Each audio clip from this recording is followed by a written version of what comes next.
Hey documentary filmmakers, it's showtime! It's never too late to start filmmaking. Never too late to start your first film. Start with a 5-minute film on your favorite park, your favorite car, your pet, or even your sports team. Just start making a film, man. I'm James Docks, your guide to the mesmerizing world of documentary filmmaking. In today's session, the comprehensive guide to creating your first documentary, I'm thrilled to take you through the journey distilled from my 15 years of filmmaking experience and insights. So let's set the stage for an exciting exploration. The first thing you need to know is to find your narrative. You have to discover the soul of your documentary, the narration. Finding a compelling story is about uncovering the hidden truths that resonate and engage. Here's how to do it. Most documentaries that I've seen have one or both of the following elements. An inside scoop to the real behind-the-scenes access that nobody else has. The second is an expertise in the subject. I'm not talking about superficial knowledge here, but real 10,000-hour experience. First thing to do is identify a unique angle. Look for a fresh perspective on a familiar topic or an entirely new story that hasn't been told yet. And if it has been told, do it in a different way. A unique angle. A few years ago, I got a phone call from a body artist. He asked me to make a documentary on him and his work. So what he led me to do is get behind the scenes of how body art works. It was an incredible journey. I was invited to Las Vegas and I filmed the World Body Painting Championship from behind the scenes. I'm telling you, I found so many things. So that's an angle that people don't usually see. Connect emotionally. Seek stories that evoke emotions, whether it's joy, anger, or curiosity. That'll definitely hook the audience. Now, relatability matters. Choose themes that your audience can connect with on a personal level. What we're going to dive into now is the research and planning. This foundational stage sets the tone for the entire project. Here's what to focus on. Thorough research. Dive deep into the subject matter to understand every facet of it. Know as much as possible. Do a general Google search. Look through all the platforms. LinkedIn I find is a really good one. And find as much background as you can from that person. Plan meticulously.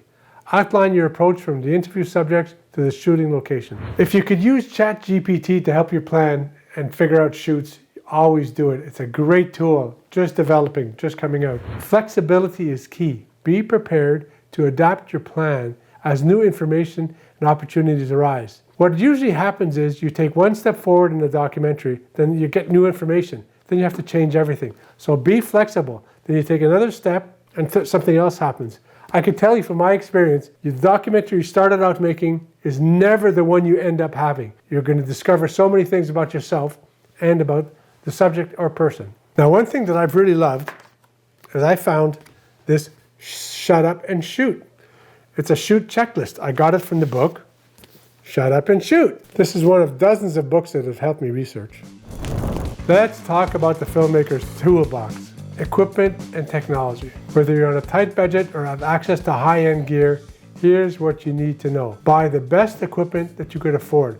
If you only start with an iPhone, that's fine. Anything. You have to start with one thing, but always trying to get the best that's going to last for years. The camera selection. Choose a camera that suits your style, whether it's a DSLR, mirrorless, or professional cinema camera. Buy the best that you can. Sound equipment. Don't skimp on sound. Quality microphones are crucial.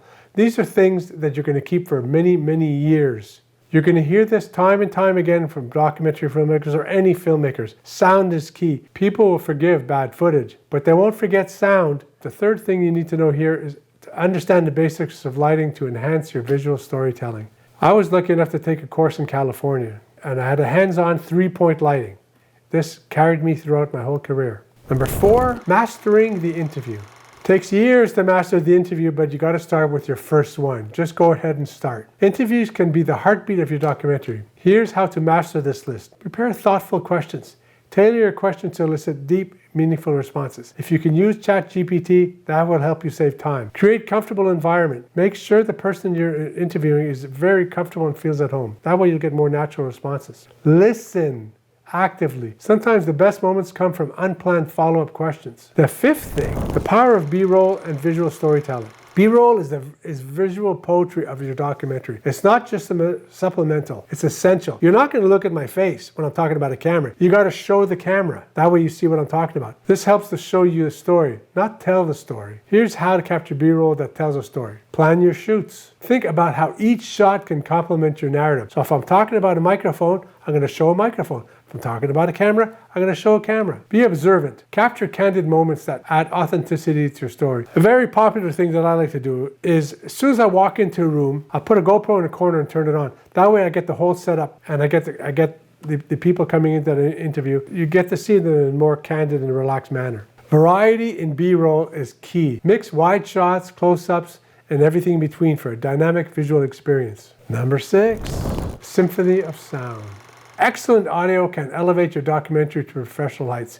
Bad sound can kill it. Remember these points. Quality equipment. Invest in the best microphone that you can afford. I can't repeat this enough. This investment will pay dividends. Environmental awareness. Be mindful of background noises that can distract or interfere. Fridges, air conditioner, phones. Ask them to turn off their phone. Airports, gravel roads. I remember once I was hired as a sound technician. I don't want to talk bad about this person, but I think he could have chosen his area better. There's an outdoor market, and he chose to film at noon on a Saturday, on a beautiful Saturday day, right by a gravel road. Also, there was trains moving, there was planes flying overboard, people were walking on the gravel. I put on the headphones and he could hear everything, and it was really a terrible shoot. It wasted his day, it wasted my time, his time, and all the actors. So make sure about the environment. Think about it. Another thing to do is layer your soundscape. Use ambient sounds and music to create an immersive experience. Always record soundscape. These 20 seconds can fill holes in your editing timeline.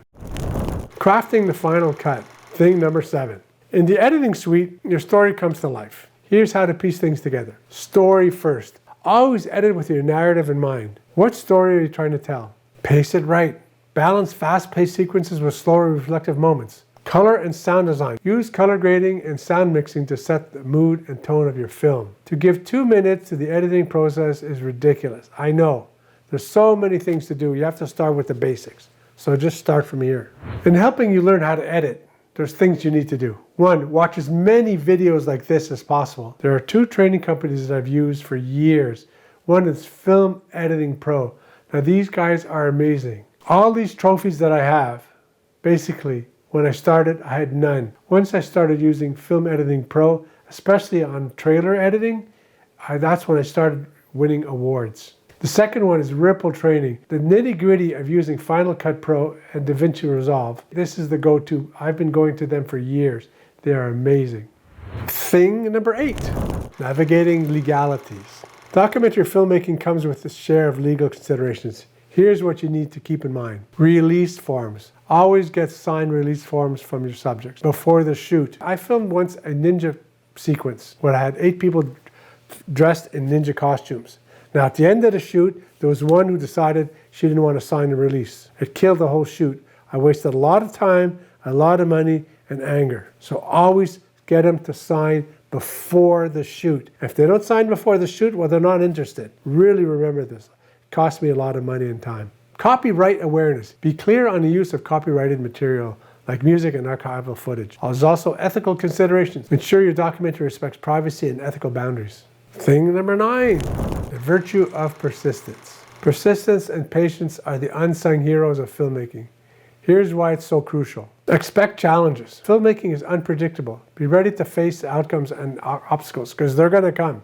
Every single shoot. You need to stay committed. Passion for your story will drive you through tough times. So many times you're thinking, am I crazy doing this? It's never going to get done, but it's the patience and persistence that's going to get you through. Celebrate small victories. Each step forward, no matter how small, is progress. The number 10 thing that you need to know, sharing your vision with the world. Let's discuss bringing your documentary to the audience. Sharing your work is a reward in itself.